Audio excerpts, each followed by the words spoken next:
네, 경희 피레타니원의 강재춘 원장입니다. 자, 오늘은 태선양 비강진에 대해서 좀 설명을 드리겠습니다.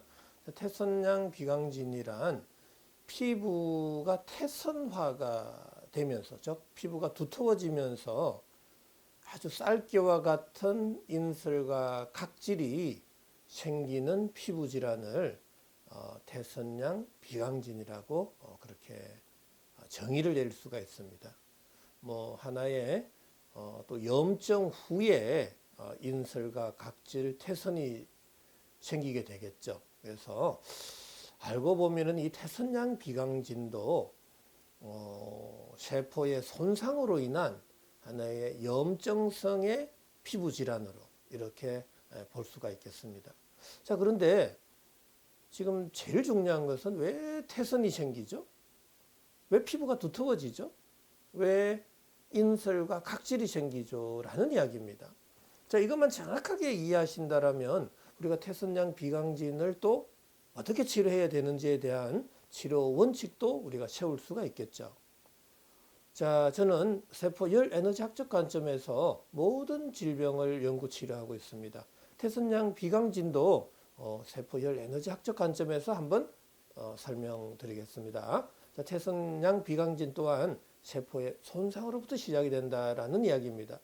자, 세포의 손상은 누누이 강조하지만 자, 세균과 바이러스뿐만 아니라 압력, 온도, pH, 전기장, 자기장, 또 저산소증, 전해질, 이온, 중금속, 물리화학적인 자극들, 자, 약물, 환경 여건, 자, 이 이외에도 음식물의 pH, 점도, 경도, 또 산화 상태, 표면적 다양한 요인에 의해서 세포는 기능 저하나 세포의 손상에 이르게 된다라는 이야기입니다.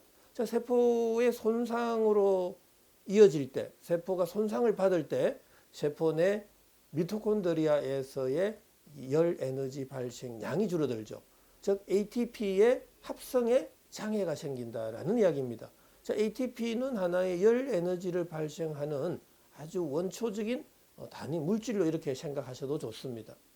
자, ATP가 ADP로 되면서 인산이 하나 빠져나올 때 7.3kcal의 열 에너지가 발생하는데, 자, 그 열 에너지에 의해서 우리는 모든 생명 활동을 할 수 있다라는 이야기입니다. 말을 하고 움직이고 여러 가지 다양한 또 사고도 할 수도 있고 이런 모든 생명 현상의 가장 기본적인 열 에너지 발생의 단위 물질 바로 ATP가 상당히 중요하다라는 이야기입니다. ATP가 발생해야 되는데 세포 손상에 의해서 ATP의 발생량이 줄어들 수 있다.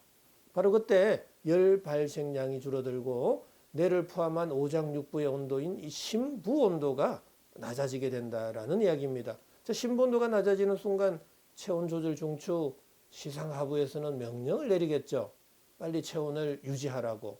그때 손발 끝에서부터 서서히 모공을 닫게 된다라는 사실이죠. 자, 모공이 우리는 다친 이후에 다양한 활동을 하는 거죠. 자, 밥을 먹고 뭐 공부도 하고 다양한 업무를 하게 됩니다. 자, 몸에서 열은 발생합니다. 그 열은 어디로 지금 나가야 되는 거죠? 라는 겁니다. 어떻게 방출이 돼야 되는데 열 에너지는 전도, 대류, 복사, 정발 네 가지 타입으로 구멍, 관절, 마찰이 많은 쪽으로 열이 쏠려서 이렇게 방출이 될 수 있습니다. 자, 그런데 지금 모공은 닫혀져 있고 열은 몸에서 발생하고 열이 제한적으로 어느 한쪽으로 쏠려서 나갈 수밖에 없다라는 상황이죠. 그래서 구멍, 관절, 마찰이 많은 쪽으로 열이 확 쏠리다 보면 그 쏠린 부위의 조직의 온도, 피부 온도가 상승하게 된다라는 이야기입니다. 자, 피부 온도의 상승이 바로 염증, 인플라메이션이 된 것입니다. 자, 서양의학에서는 여러 가지 항원, 항체 반응에 의해서 염증성 매개 물질이 생겨서 염증이 되었다라는 경우도 있고 또 자기를 비자기로 여겨서 자기를 공격해서 염증이 된다라는 또 설도 있습니다. 뭐 서양의학적 관점과 저의 이론은 세포 열 에너지학적 관점입니다. 차이가 있습니다. 자, 차이가 있다는 소리는 치료 방법의 차이가 생길 수 있다라는 이야기입니다. 저는 어디까지나 세포 열 에너지학적 관점에서 지금 설명드리고 있는 거죠. 자, 열은 발생합니다. 너무 과하게 열이 어느 한쪽으로 쏠려서 피부 온도가 올라가서 염증이 되었다라는 거죠. 자, 염증이 발생할 때 경우에는 우리가 피부에 발적, 부종, 또 발진, 수포, 농포, 따가움, 화끈거림, 심한 경우는 통증, 그 다음에 장기화되면 색소 침착이 되죠. 자, 태성양 비강진은 초창기에는 약간 따갑고 화끈거릴 수도 있고 발적이 생길 수도 있는데 장기화되면 또 피부에 색소 침착이 생기게 됩니다. 자, 그런데 한편에서는 모공은 더더욱 닫혀지게 되고, 자, 체열의 방출을 줄이기 위해서죠. 자, 모공은 닫히게 되면 피부로의 수분 공급량이 줄어들죠. 그러면은 피부는 가면 갈수록 건조해지죠. 자, 건조 오래되면 갈라지죠. 자, 갈라지면 갈라질수록 서로 자기들끼리 가로 세로 이렇게 갈라지게 되면 똘똘똘똘 이 피부가 말리는 현상이 생기죠.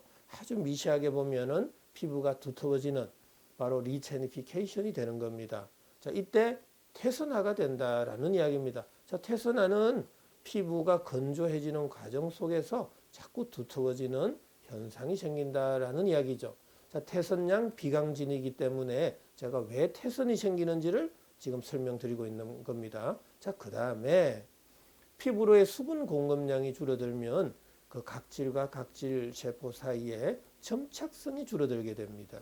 바로 그때 각질은 떨어져 나가겠죠. 그때 인설, 각질, 가피, 비듬과 같은 탈락성의 증상이 생긴다라는 이야기입니다. 자, 이것을 종합해보면 태선양 비강진은 피부가 두터워지면서 쌀개와 같은 인설과 각질이 생기는 피부 질환을 말하는 것이죠. 자, 이게 전체적으로 왜 지금 태선이 되었는지, 각질과 인설과 비듬은 왜 발생하는지를 설명드렸습니다. 자, 이제 태선양 비강진이 왜 발생했는지 좀 이해가 되시죠? 자, 그렇다면 태선양 비강진을 어떻게 치료해야 되느냐의 문제입니다. 바로 저는 이 세 가지 치료 원칙을 제안하고 있습니다. 자, 첫 번째로는 낮아져 있는 몸속 온도를 올리자. 높아져 있는 피부 온도는 낮추자. 닫혀져 있는 모공은 열어서 열 에너지를 전신으로 골고루 분산시켜서 어느 한쪽으로의 열 쏠림을 없애야 된다라는 이야기입니다.